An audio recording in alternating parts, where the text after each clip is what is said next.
Assalamualaikum warahmatullahi wabarakatuh. Salam sejahtera buat semuanya. Semoga kita semua dalam keadaan sehat jasmani dan rohani, tidak kekurangan satu apapun. Amin ya robbal alamin. Bab 1441 sampai bab 1444. Huaduo kemudian tersenyum dan berkata, "Sudah kubilang jangan marah. Aku pernah mendengar seseorang berkata sebelumnya bahwa matamu tampak tidak terlihat. Tapi sejak kita bertemu hingga sekarang, kenapa aku selalu merasa bahwa kamu..." Meskipun dia tidak melakukannya, jangan bilang apa-apa, selesai. Tapi Cao Si tahu persis apa yang dimaksud Huaduo dengan ini. "Apakah kamu pikir aku berpura-pura?" Huaduo mengangguk malu-malu. Pada saat ini, Cao Xiaoyu menjelaskan, "Meskipun ayahku tidak dapat melihat, setelah bertahun-tahun berlatih, dia telah mampu menilai secara akurat segala sesuatu yang muncul di hadapannya melalui persepsi tubuhnya sendiri." Cao Si berkata sambil tersenyum, "Ya, itu tidak bisa dikatakan akurat, 90% penilaiannya masih ada." Huaduo tidak bisa menahan diri untuk tidak berseru, "Saya tidak menyangka Anda, Tuan Kedua, telah mengembangkan kemampuan yang begitu kuat, Cao." Si tersenyum pahit dan menghela nafas, Kita sudah sampai sejauh ini, apa yang bisa kita lakukan jika kita tidak berlatih?" Dia menyelesaikannya. Cao Si bersandar di kursi di sebelahnya. "Mari kita bicara tentang Li Fugui. Saya awalnya berencana untuk berangkat pagi-pagi sekali. Namun setelah duduk di hotel dan berbaring beberapa saat, dia merasa semakin cepat hal ini terjadi, semakin baik. Bagaimanapun, saat dia pergi ke rumah Cao, selama dia berhati-hati, dia yakin tidak ada yang akan menemukannya. Sepertinya dia sangat beruntung.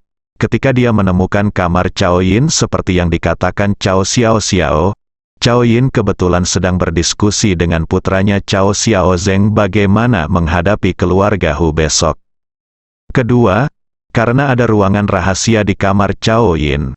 Pada hari kerja, Cao Yin tidak mengizinkan siapapun memasuki kamarnya kecuali dia ada di dalam kamar. Namun puluhan meter dari kamarnya, banyak budak rumah tangga yang diatur untuk dilindungi. Dengan demikian, hal ini memberi Li Fugui kesempatan untuk memanfaatkannya. Li Fugui dengan cepat menyelinap ke kamar Cao Yin, menemukan pintu masuk ke ruang rahasia, dan dengan cepat membuka pintu rahasia. Ketika pintunya cukup besar untuk dimasuki satu orang, sebelum 4 tuan yang bertanggung jawab menjaga ruang rahasia kembali sadar, dia menggunakan energinya dan mendobraknya seperti hantu. Li Fugui hanya membutuhkan waktu 5 menit untuk memasuki kamar gelap, menaklukkan keempat budak rumah tangga, menemukan Xiao Meixuan dan membawa mereka keluar. Rencana awal Li Fugui adalah membawa Xiao Meixuan keluar dalam 2 menit. Tapi butuh 3 menit lagi. Selama 3 menit ini, Li Fugui menanggalkan seluruh pakaian keempat budak itu, mengikatnya langsung ke pilar di kamar gelap, mengetuk titik akupuntur keempat budak itu, dan menggunakan kamar gelap di perut mereka. Alat penyiksaan itu diukir dengan 4 kata, "Bajingan." Jam setengah 10 malam, Li Fugui membawa Xiao Meixuan ke mobil. Baru saja masuk ke dalam mobil, Li Fugui kemudian membuka kunci titik akupuntur Xiao Meixuan. Xiao Chan menoleh karena terkejut, melihat ke arah Xiao Meixuan di barisan belakang, dan tidak bisa menahan diri untuk tidak berkata dengan terkejut, "Ya Tuhan, ini, aku benar-benar tidak menyangka ada lelaki tua cantik di dalamnya, dunia ini." Faktanya, ketika Li Fugui melihat Xiao Meixuan untuk pertama kalinya, dia menyadari mengapa Cao Si begitu tergila-gila pada Xiao Meixuan. Mengingat usia Xiao Meixuan, setidaknya dia sudah berusia 60-an. Tapi bibi ini telah dipenjarakan di penjara bawah tanah selama bertahun-tahun. Kulit tubuhnya seperti pecah-pecah, dan yang terpenting tidak ada satupun kerutan di wajah tampannya. Ada juga mata biru yang membuat hati orang berdebar hanya dengan melihatnya. Jika satu-satunya ciri yang dapat menilai secara kasar usia Xiao Meixuan mungkin adalah rambut putih keperakan di bagian atas kepalanya. Setelah titik akupuntur Xiao Meixuan dilepas, mereka memandang Li Fugui dan Xiao Chan dengan ekspresi tidak percaya. Dia buru-buru bertanya kepada mereka berdua, "Siapa kamu? Siapa yang memintamu untuk menyelamatkanku?" Li Fugui berkata sambil tersenyum, "Bibi, jangan tanya siapa aku sekarang. Sekarang aku sudah keluar, kamu harus ikuti aku. Ayo jalan-jalan." Tanpa diduga, Li Fugui baru saja selesai mengatakan ini. Xiao Meixuan sebenarnya memanfaatkan situasi ini untuk membuka pintu mobil dan buru-buru berkata kepada Li Fugui, "Tidak, aku tidak ingin pergi bersamamu. Aku di penjara bawah tanah dan bisa bertemu Cao Lang setidaknya sebulan sekali. Tapi jika aku mengikutimu, aku tidak akan pernah melihat Cao Langku lagi." Mendengar ini, Li Fugui langsung merinding di sekujur tubuhnya. Dia dengan cepat berkata, "Ahem, Bibi, jangan sebodoh itu. Oke, apa Cao Lang?" Oke, tenang dulu. Aku akan mengajakmu menemui Cao Langmu sekarang juga, oke?" Xiao Meixuan bertanya terkejut, "Tunggu sebentar, apakah kamu dikirim oleh Cao Lang?" Li Fugui ingin tertawa, tapi melihat ekspresi tergila-gila di wajah Xiao Meixuan, dia sangat tersentuh. "Iya, kami diutus oleh Tuan Cao.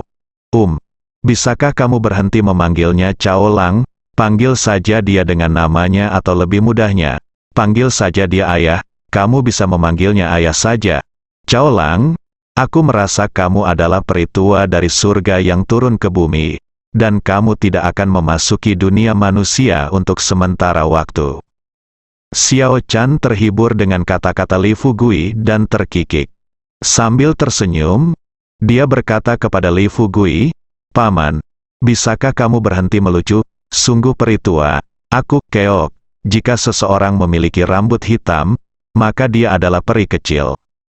Xiao Meixuan tidak punya niat mendengarkan kata-kata tidak masuk akal dari Li Fugui dan Xiao Chan. Dia tiba-tiba mengulurkan tangannya dan meraih lengan Li Fugui, "Bisakah kamu bersumpah demi Tuhan? Selama kamu bersumpah demi Tuhan bahwa kamu diutus oleh Cao Lang, aku akan percaya apa yang kamu katakan." Li Fugui berkata sambil tersenyum masam, "Aku bersumpah demi Tuhan. Kamu pasti bisa melihat kantor pusat Cao Langmu malam ini kan?" Xiao Meixuan menggigit bibir merahnya, namun suasana akhirnya sedikit tenang. Waktu berlalu hingga pukul 11, setelah mobil berhenti di bawah. Li Fugui mengeluarkan jubah yang telah disiapkan di dalam mobil dan menyerahkannya kepada Xiao Meixuan untuk dipakai sebelum membawa Xiao Meixuan ke kamarnya. Pada saat ini, Cao Si dan yang lain di ruangan itu sudah selesai makan malam. Ada ketukan di pintu. Hua Duo berdiri dengan gembira dan mau tidak mau berkata dengan terkejut, "Saya tidak menyangka akan kembali secepat ini." Setelah mengatakan itu, Hua Duo melangkah maju dan membuka pintu. Tunggu sampai pintunya terbuka.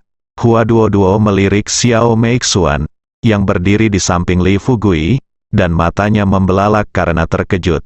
Dia tidak bisa menahan diri untuk tidak bertanya, "Hah, kamu? Apakah kamu menemukan orang yang salah? Kamu seharusnya tidak membawa seseorang bersamamu. Bibi, kenapa dia menjadi menantu perempuan kecil?" Li Fugui tidak tahu bagaimana menjelaskannya. Dia baru saja menarik Xiao Meixuan dari kamar. Tepat ketika dia hendak menjelaskan, Cao Si yang tidak mau duduk di kursi, sudah mencium aroma Xiao Meixuan. "Aksuan, apakah itu kamu? Apakah itu kamu?" Sebelum dia selesai berbicara, Xiao Meixuan juga melihat Cao Si berdiri dengan meraba-raba. Dia melepas jubahnya, membuka lengannya, dan bergegas menuju Cao Si dengan air mata mengalir di wajahnya. "Cao Lang, aku tidak menyangka itu benar-benar kamu. Cao Langku, Kali ini, Hua Duo, Tantai Zixuan, Chang Sun Feng dan lainnya semuanya mati rasa. Bahkan kedua putra kandung Xiao Meixuan benar-benar bingung dengan apa yang dilakukan orang tua mereka. Menangis dan mengeluh, tidak perlu disebutkan. Setengah jam penuh kemudian, Keheningan akhirnya kembali ke kamar. Xiao Meixuan dan Cao Si sedang duduk di sofa sambil berpegangan tangan. Meski Cao Xiaoyu dan Cao Xiaozu merasa ibu mereka masih terlalu muda, mereka mengakui bahwa orang di depan mereka adalah ibu mereka. Li Fugui berdiri sambil tersenyum dan berkata kepada Xiao Chan di sebelahnya, "Xiao Chan, pergi dan bawakan semua yang kuinginkan." Jawab Xiao Chan. Setelah beberapa saat, semua barang yang diminta Li Fugui untuk dipersiapkan sebelumnya telah dikirimkan kepadanya. Li Fugui membawa barang-barangnya dan mendatangi Cao Si, "Tuan kedua Cao. Jangan berpegang pada bibi lagi. Aku akan pergi dan menyembuhkan matamu dulu." Cao Si tidak tahu harus berkata apa. Dia tidak pernah menyangka Li Fugui akan benar-benar menyiapkan hadiah sebesar itu untuknya. Setelah menjilat bibirnya yang kering, Cao Si berdiri di depan Li Fugui. Dia berbalik dan berkata kepada kedua putranya, "Xiaoyu, Xiaozu, ingat, Tuan Li adalah saudara laki-lakiku dan pamanmu mulai sekarang. Kamu akan menghormatinya mulai sekarang terus. Dia harus menghormati kita juga. Sekarang berlutut dan bersujud pada Paman Li." Cao Xiaoyu dan Cao Xiaozu sangat berbakti, dan mereka baru saja melihat betapa dalamnya hubungan antara ayah dan ibu mereka. Kini Li Fugui membantu menyatukan kembali keluarga mereka. Dalam hal ini, tidak rugi jika mereka memanggil Li Fugui sebagai paman. Li Fugui tidak menolak kali ini. Setelah Cao Xiaoyu dan Cao Xiaozu berlutut dan bersujud, dia melangkah maju dan membantu mereka berdiri sambil tersenyum. Lalu dia berkata terus terang kepada mereka berdua, "Dua keponakan tertua, aku tidak menyiapkan hadiah bagus untukmu saat kita pertama kali bertemu. Ayo lakukan ini, kebetulan ada 2 keping kecil batu yuan di sini. Mereka dapat dianggap sebagai hadiah pertemuan dan diberikan kepadamu." Dengan mengatakan itu, Li Fugui menyerahkan 2 batu yuan kepada mereka berdua. Keduanya kembali tercengang. Ketika mereka menelepon paman, hati mereka masih sedikit malu. Tapi sekarang sepertinya, dengan 2 batu yuan ini, apalagi meminta mereka menjadi keponakan Li Fugui. Sekalipun mereka seperti Chang Sun Feng, mereka rela menjadi cucu Li Fugui. Kejutan, keduanya dengan cepat berterima kasih kepada Li Fugui. Li Fugui hanya tersenyum ringan. Dia berkata belak-belakan kepada mereka berdua, "Baiklah, tidak perlu mengucapkan terima kasih. Aku akan mengobati ayahmu terlebih dahulu. Saat mata ayahmu sudah sembuh, kita akan membicarakan apapun nanti." Dia menjatuhkan diri kata-kata itu. Li Fugui menarik Cao Si menuju kamar tidur. Segera, saat penglihatan Cao Si kembali normal, Li Fugui membawa Cao Si keluar. Setelah Cao Si bertemu dengan mata Xiao Meixuan, dia juga berseru, "Aksuan, kamu, setelah bertahun-tahun, penampilanmu masih sama seperti sebelumnya." Wajah Xiao Meixuan dipenuhi dengan senyuman bahagia. Dia berdiri dan tidak perlu menunggu. Dia mendatangi Cao Si, mengulurkan tangannya, memegang wajah tua Cao Si, dan berkata dengan lembut, "Cao Lang, aku tidak berani membiarkan diriku menjadi tua. Aku takut jika aku menjadi tua, kamu akan bisa melihatku hari itu. Pada akhirnya, meskipun kita bertemu, kamu tidak akan mengenaliku." Awalnya, baik Hua Duo maupun Tan Tai Zixuan merasa kedua lelaki tua ini benar-benar menjijikkan. Tapi sekarang, setelah Xiao Meixuan selesai berbicara, Hua Duo tiba-tiba menangis. Pikirkanlah sekarang. Masih ada cinta di dunia ini. Tan Tai Zixuan bahkan sampai menitikkan air mata. Setelah tiba di samping Li Fugui, dia tidak bisa menahan diri untuk tidak memegang tangan Li Fugui. Hua Duo masih tergerak, tetapi setelah melihat Li Fugui dan Tan Tai Zixuan bergandengan tangan, dia segera memulihkan pikirannya dan berkata kepada Li Fugui, "Kapten, saya pikir kita harus membicarakan masalah spesifiknya lebih awal." Li Fugui melihat bunga itu, mata Duo, sambil tersenyum masam, dia melepaskan tangan Tantai Zixuan untuk sementara. Lalu dia berkata dengan serius kepada Cao Si dan Xiao Meixuan yang sedang mengenang hubungan lama mereka, "Kakak Cao, kakak ipar, ini bukan waktunya bagimu untuk terus merasa bosan di sini. Tujuan utama membawamu keluar adalah untuk menjadikanmu suami istri." Keduanya dipertemukan kembali. Di sisi lain, aku ingin membantu keluarga Cao. Aku sudah menceritakan pemikiranku pada Xiao Yu dan Xiao Zhu sebelumnya, dan kupikir mereka juga menyampaikan kata-kataku padamu, saudara Cao. Awalnya kamu tidak setuju, dan aku tidak menyalahkanmu. Tapi sekarang, demi nyawa kedua putramu, demi kebahagiaan keluarga kecilmu, dan yang lebih penting, agar keluarga Cao-mu terus melanjutkan untuk berdiri di ibu kota, saya pikir sekarang, haruskah Anda mempertimbangkan kembali usulan saya sebelumnya? Sejauh ini, Cao Si tidak lagi khawatir, matanya sudah kembali normal. Titik lemahnya juga telah sepenuhnya dilindungi. Jika Anda masih penakut, Anda layak menjadi pecundang seumur hidup. Saudaraku, kamu bisa memberitahuku apa yang harus kulakukan. Yang diinginkan Li Fugui adalah apa yang dikatakan Cao Si. Dia pertama kali mengundang Cao Si dan yang lainnya untuk duduk di ruang tamu. Kemudian dia berkata terus terang kepada Cao Si, "Jika tebakanku benar, kamu datang kepadaku malam ini karena kamu ditugaskan oleh Cao Yin dan berencana untuk membunuhku secara langsung." Cao Si tidak menyembunyikannya dan berkata dengan serius, "Ya, dia mengancam saya dengan mengancam saya dan Asuan untuk bertemu. Saya tidak berani membangkang, jadi saya hanya bisa mencoba bertarung sampai mati." Li Fugui mengangguk dan berkata sambil tersenyum, "Tetapi Anda juga tahu bahwa bahkan jika Anda membunuh saya, cepat atau nanti kalian semua akan mati. Jadi menurutku kita akan mengadakan sandiwara besok. Selama kalian bersedia bekerja sama, aku jamin mulai jam 12 besok, kalian akan menjadi kepala keluarga Cao, Cao Yin. Silsilah, ketika saatnya tiba Anda memiliki keputusan akhir tentang bagaimana menghadapinya." Cao Si mengertakkan gigi. Faktanya, setelah mendengar apa yang dikatakan Cao Xiaoyu tentang masalah ini, Cao Si sudah tergerak. "Saya telah menanggung penghinaan dan beban selama bertahun-tahun. Dia sudah lama ingin menggulingkan Cao Yin dan menggantikannya. Namun di masa lalu karena alasan tertentu, dia tidak berani, dan dia tidak memiliki kekuatan.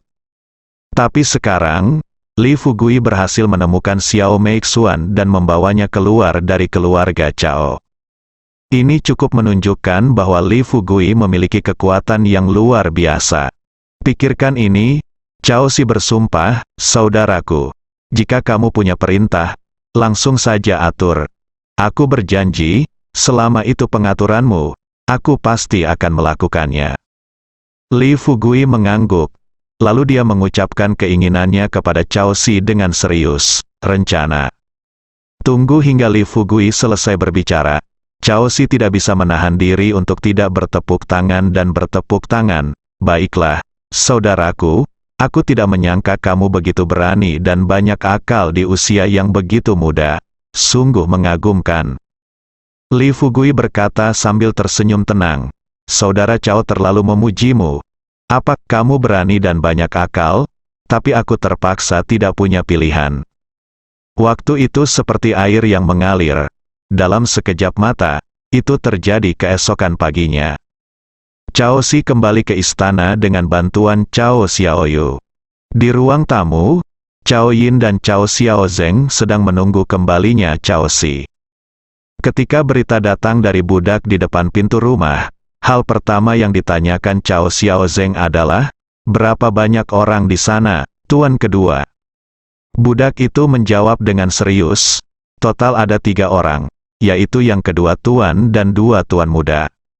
Mendengar kata-kata ini, wajah Cao Xiaozeng berangsur-angsur menjadi gelap. Cao Yin secara alami mendengar suara di telepon dan bertanya dengan suara rendah, "Apa yang terjadi?" Cao Xiaozeng menggelengkan kepalanya dan berkata dengan sedikit tak berdaya, "Ayah, sepertinya masalahnya belum selesai." Setelah mendengar ini, Cao Yin mengerutkan kening dan memasang ekspresi serius di wajahnya. Ini hampir tengah hari. Sesuai kesepakatan, mereka berangkat ke rumah Hu. Awalnya, mereka masih berpikir bahwa meskipun Cao Si dan putranya tidak dapat membunuh Li Fugui, setidaknya mereka akan terluka parah oleh Li Fugui. Tunggu sampai saat itu, mereka bisa langsung membawa jenazah Cao Si dan putranya ke keluarga Hu dan memberitahu keluarga Hu bahwa keluarga Cao telah membayar mahal. Meskipun keluarga Hu bersikap tidak masuk akal, melihat 3 mayat, dan mayat majikan kedua dan 2 tuan muda dari keluarga Cao, saya pasti akan mengesampingkan kebencian ini untuk sementara. Pikirkan sejenak, Cao Yin memandang Cao Xiaozeng dan berkata, pergi dan undang guru Cai dan murid-muridnya kemari dan suruh mereka membawa senjata. Setelah Cao Xiaozeng melihat mata ayahnya, dia segera mengerti apa yang dipikirkan ayahnya dan merendahkan suaranya dan bertanya, "Ayah, apakah kamu benar-benar ingin melakukan ini?" Cao Yin berkata dengan wajah tegas, "Jika kita tidak melakukan ini sekarang, bagaimana kita bisa memberikan penjelasan kepada keluarga Hu? Oke, ayo cepat pergi." Cao Xiaozeng menghela nafas tak berdaya setelah mendengar ini. Sebelum pergi mencari guru Cai, Cao Xiaozeng menggunakan kesempatan ini untuk menghubungi nomor putra sulungnya Cao Ze. "Kedua putra saya masih belajar di luar negeri. Menghitung hari, saya belum menelepon mereka selama 7 atau 8 hari. Ada begitu banyak kekacauan yang terjadi di rumah akhir-akhir ini, dan kedua putranya mungkin belum menyadarinya." Setelah bertukar sapa singkat dengan kedua putra saya, ketika Cao Xiaozeng menutup telepon, dia tidak bisa menahan diri untuk tidak berbicara terlalu banyak dan berkata kepada Cao Ze, "Aze, kamu adalah bosnya. Jika terjadi sesuatu di masa depan, kalian berdua bersaudara harus bersabar satu sama lain dan peduli satu sama lain, kamu tahu." Cao Ze mendengar ini, berkata sambil tersenyum, "Ayah, apa yang terjadi padamu hari ini? Mengapa kamu tiba-tiba berpikir untuk mengatakan hal seperti itu kepadaku?" Menghadapi pertanyaan itu, Cao Xiaozeng tersenyum dan berkata, "Tidak apa-apa, aku hanya sedikit merindukanmu. Sesuatu terjadi di rumah baru-baru ini. Haha, tapi jangan khawatir, setelah hari ini selesai, aku akan mengambil keputusan terakhir dalam keluarga kita mulai sekarang. Menunggu kalian, setelah aku kembali dari studiku, aku akan meningkatkan bisnisku dari 1 menjadi 5 dan membiarkan kalian berdua mengurus manajemennya." Cao Ze tersenyum dan berkata, "Ayah, jangan katakan itu bukannya kita tidak punya industri sendiri di luar negeri. Kamu tahu apa yang terjadi di dalam negeri. Aku dan kakakku tidak mau terlibat." Ngomong, kamu baru saja bilang ada sesuatu yang terjadi di dalam negeri. Apa yang terjadi? Apakah kakek kedua, paman, dan bibi semuanya baik-baik saja?" Cao Xiaozeng tidak mengungkapkan situasi di rumah. Dia hanya berkata sambil tersenyum, "Oke, semuanya baik-baik saja.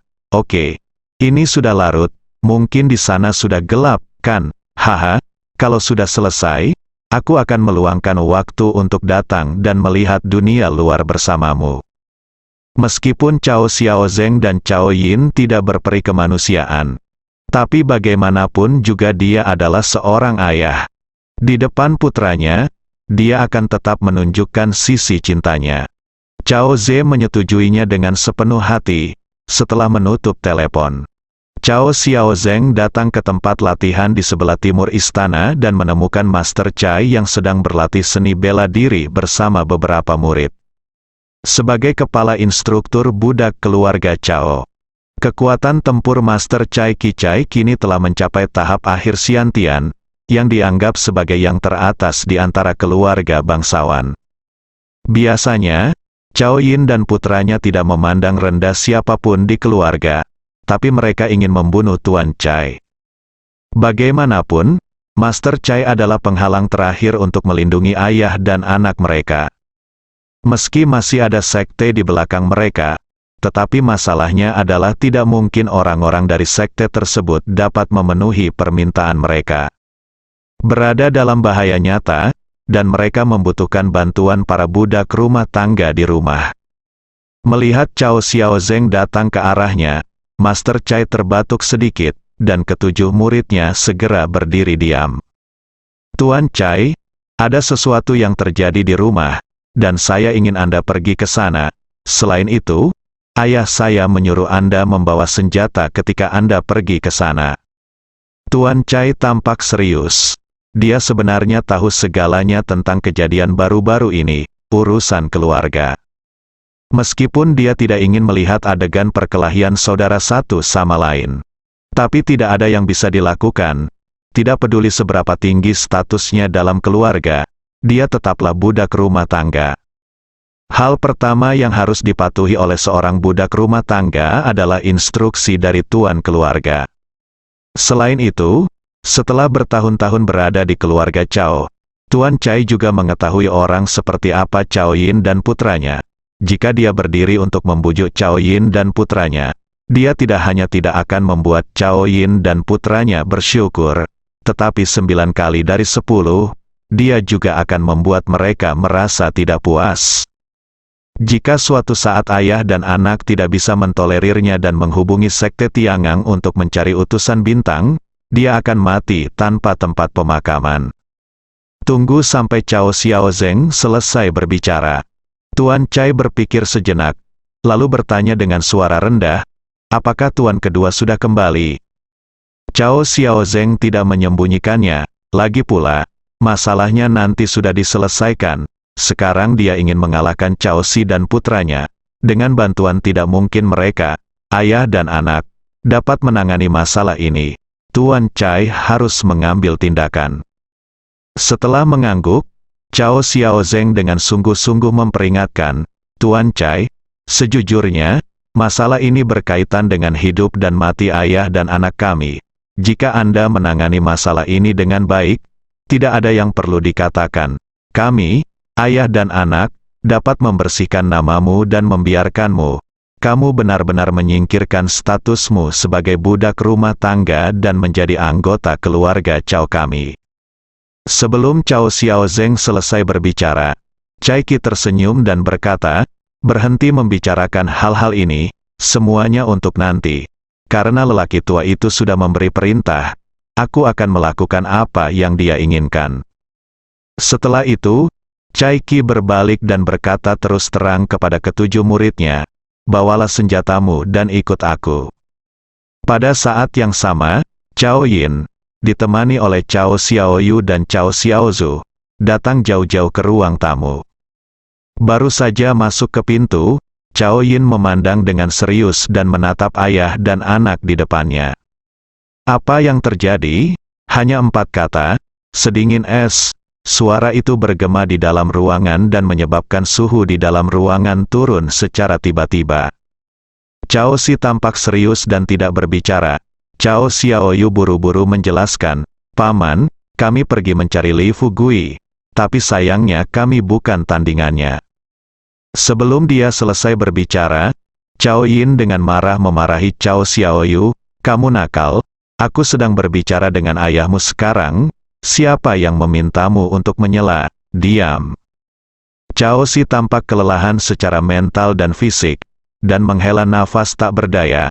Saudaraku, ini benar-benar, maaf, kami tidak dapat menangani masalah ini. Cao Yin sedikit bingung. Ia tidak pernah menyangka kalau kakaknya akan menunjukkan sikap seperti itu. Menatap Cao Si dengan hati-hati, Cao Yin tidak bisa menahan diri untuk tidak mencibir dan bertanya, tidak bisa melakukannya, kamu sebenarnya bilang kamu tidak bisa melakukan ini. Haha, ini benar-benar lelucon besar. Kakak kedua, iya kan, lupa apa yang kukatakan padamu tadi malam. Apakah kamu mengatakan apa yang kamu katakan? Tidakkah kamu ingin menjadi tua bersama dengan Xiao Meixuan? Cao Xiaoyu berpura-pura terkejut dan bertanya, Paman, apakah ibuku masih hidup sekarang? Cao Yin mengambil gelas air di atas meja dan melemparkannya langsung ke arah Cao Xiaoyu. Dia mendekat dan mengutuk, dasar jalang, Sudah kubilang, jangan katakan sepatah kata pun tanpa aku minta. Cao Si berpura-pura tidak terlihat di kali ini, memegang meja dengan kedua tangan, dan berdiri. Dia mengikuti arahan Cao Yin dan berkata, "Saudaraku, jika ada sesuatu yang bisa kita bicarakan secara pribadi antara kamu dan aku, bisakah kamu tidak membawa anak-anak masuk?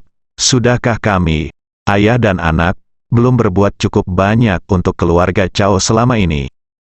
Sedang berbicara, Cao Xiaozeng membawa Cai Qi dan 7 pelayannya masuk. Cao Xiaoyu berbicara lagi, "Saudaraku, mengapa kamu membawa Tuan Cai dan para budak ini ke sini? Saya pikir mereka masih bersenjata. Mungkinkah kamu benar-benar berencana untuk berurusan dengan kami karena masalah ini?" Cao Yin mengertakkan gigi. Dalam kesannya, Cao Xiaoyu adalah orang yang tidak banyak bicara. Namun hari ini, anak ini sepertinya menggunakan narkoba dan terus berbicara di setiap kesempatan. Meski aku bingung, tapi sekarang Cao Xiaozeng telah membawa Cai Qi dan yang lainnya. Kekhawatirannya hilang. Setelah perlahan duduk di kursi, Cao Yin mencibir pada Cao Si dan berkata, "Kakak kedua, karena kamu mengatakan bahwa ayah dan anakmu telah melakukan banyak hal untuk keluarga Cao kami, sepertinya kamu harus melakukan sesuatu untuk keluarga Cao hari ini." Cao Si bertanya, "Saudaraku, apa yang akan kamu minta kami lakukan?" "Tentu saja, selama itu masih dalam kemampuan kami pasti akan melakukannya." Begitu Cao Si selesai berbicara, kata Cao Xiaoyu sambil tersenyum, "Ya, Paman, selama itu masih dalam kemampuan kami akan melakukannya. Ini bukanlah sesuatu seperti membunuh Li Fugui yang mengharuskan kami mati. Kami berjanji untuk menyelesaikan hal-hal lain." Cao Yin mengerutkan kening dan melihat pada Cao Xiaoyu dan berkata kata demi kata, "Nak, kamu banyak bicara. Apakah kamu benar-benar tidak takut kalau aku akan memotong rambutmu, lidah?" Cao Xiaoyu mengangguk, merendahkan suaranya dan berkata, "Meskipun aku takut, tidak ada gunanya merasa takut sekarang." Pada saat ini, Cao Si menoleh dan berkata kepada Cao Xiaoyu, "Xiaoyu, kurangi bicara." Cao Xiaoyu mengangguk. Cao Si kemudian berkata, "Saudaraku, jika kamu mempunyai perintah lain, tolong beritahu aku secara langsung. Seperti apa yang baru saja aku katakan, aku pasti akan membantumu dengan apapun sesuai kemampuanku." Dengan Cao Si, "Bicaralah." Cao Yin berkata terus terang, "Baiklah, karena kamu berkata begitu, saudara kedua, aku akan mengatakan yang sebenarnya. Kamu juga tahu apa yang terjadi di keluarga kita sekarang. Keluarga Hu akan datang ke rumah untuk meminta bantuan. Jika kita tidak dapat menemukan apapun, rencana tanggapannya adalah keluarga Hu pasti akan berselisih dengan keluarga kita sepenuhnya. Selain itu, kematian Xiao Fei telah menyebabkan hubungan antara keluarga kami dan keluarga Nangong menjadi sangat rapuh. Jika kita ada masalah dengan keluarga Hu, jika terjadi kebuntuan, keluarga kita akan langsung terdorong ke tepi tebing." Cao Si mengangguk dan bertanya, "Kalau begitu sesuai keinginanmu, saudaraku, apa yang harus kita lakukan?" "Lakukan." Cao Yin berkata dengan serius, "Sebenarnya, masalah ini sangat mudah untuk menyelesaikannya. Menurut pendapat saya, selama keluarga Cao kami membuktikan bahwa kami telah mencoba yang terbaik, keluarga Hu tidak akan terus menyusahkan kami." Cao Si bertanya, "Lalu bagaimana kita bisa membuktikan kepada keluarga Hu bahwa kita telah melakukan yang terbaik? Apakah kamu sudah mencoba yang terbaik?" Mata Cao Yin menunjukkan sedikit niat membunuh, dan dia berkata perlahan, "Jika aku ingin membuktikan ini, aku akan memintamu, saudaraku yang kedua, untuk meminjam sesuatu." Cao Si sudah mengetahui rencana Cao Yin di dalam hatinya. Alasan kenapa dia bertanya adalah karena dia ingin Cao Yin mengungkapkan rencananya secara langsung. Memikirkan hal ini, Cao Si berkata perlahan, "Katakan padaku, apa itu?" Cao Yin berkata kata demi kata, "Kepalamu, ayah dan anak." Segera setelah dia selesai berbicara, Tiba-tiba, dahi Cao Si ditutupi dengan garis-garis hitam. Dia melihat ke arah Cao Yin dan berkata dengan kejam, "Saudaraku, apakah kamu melakukan ini terlalu kejam?" Cao Yin menghela nafas. "Jangan salahkan aku. Metodenya kejam, tapi kuncinya adalah aku tidak bisa berbuat apa-apa."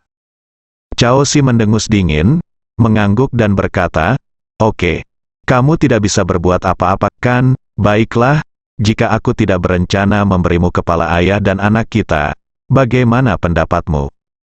Saat ditanya, Cao Yin berkata dengan dingin, "Tidak, saya khawatir itu tidak akan berhasil jika saya tidak memberikannya hari ini. Selain itu, saudara kedua, jangan lupa bahwa asuhan Anda masih di tangan saya. Saya bisa berjanji padamu hari ini, selama kamu tidak melawan, ketika kamu mati, aku akan melepaskan Xiao Meixuan dan membiarkan dia menjalani kehidupan yang baik dan bebas selama beberapa tahun. Tetapi jika kamu tidak setuju, kami akan membunuh Xiao Meixuan terlebih dahulu, dan kemudian membiarkannya hidup bebas. Tuan Cai dan yang lainnya akan memenggal kepalamu." Cao Si mengepalkan tinjunya dan bertanya dengan keras, "Saudaraku, apakah kamu melakukan ini layak untuk nenek moyang keluarga Cao kita, Cao?" Yin dengan santai tertawa dan berkata, "Ini untuk apa aku minta maaf? Berapa banyak pemikiran dan emosi yang telah aku habiskan selama bertahun-tahun untuk memungkinkan keluarga Cao terus berdiri di antara 4 keluarga bangsawan besar di ibu kota. Aku, Cao Yin, mempunyai 3 anak, salah satu dari 2 putriku telah meninggal, dan yang lainnya, hidup dan mati hilang. Mungkinkah harga yang kubayar untuk keluarga Cao tidak cukup berat? Aku pikirkan dalam hal ini, nenek moyang keluarga Cao tidak punya alasan untuk mengatakan bahwa saya bukan orang baik." Cao Xiaoyu mau tidak mau menyela lagi. "Paman, apakah Anda menyebut ini dedikasi untuk keluarga Cao? HMPH, tepatnya, kamu disebut tidak manusiawi, racun harimau tidak akan memakan anak-anaknya, tetapi kamu, demi keuntunganmu sendiri, lebih suka mendorong anak-anakmu ke dalam gunung pedang dan lautan api. Silakan tanyakan pada diri Anda, apakah apa yang kamu lakukan benar?" Cao Yin mencibir dan berkata, "Kamu tidak memiliki keputusan akhir tentang benar atau salah. Selain itu, kamu terlalu banyak bicara hari ini. Kamu akan mati nanti. Setelah itu, aku tidak bisa membiarkanmu roh jahat berdengung di dekat telingaku." Cao Si tiba-tiba berdiri. Meja itu terbalik. Ketika Cao Yin melihat ini, dia berkata kepada Cao Xiaozeng di satu sisi, "Pergi ke kamar gelap dan antar bibi keduamu keluar dulu." Cao Yin bukanlah orang bodoh. Dia tahu di dalam hatinya bahwa meskipun Master Cai kuat, dibutuhkan banyak energi untuk mengalahkan Cao Si dan putranya. Dalam beberapa hari terakhir ini, keluarga Cao telah mengalami bencana silih berganti. Jika suatu saat mereka menghadapi musuh yang kuat lagi, Master Cao dan yang lainnya pasti akan mengambil tindakan. Karena dia memiliki kartu truf seperti Xiao Meixuan di tangannya, bawa Xiao Meixuan keluar dan letakkan di depan Cao Xiaoyu, Cao Xiaozu, Cao Si dan lainnya. Di depan mereka, mereka dapat melihat apakah Xiao Meixuan akan mati atau mereka akan melawan terlebih dahulu. Bersambung.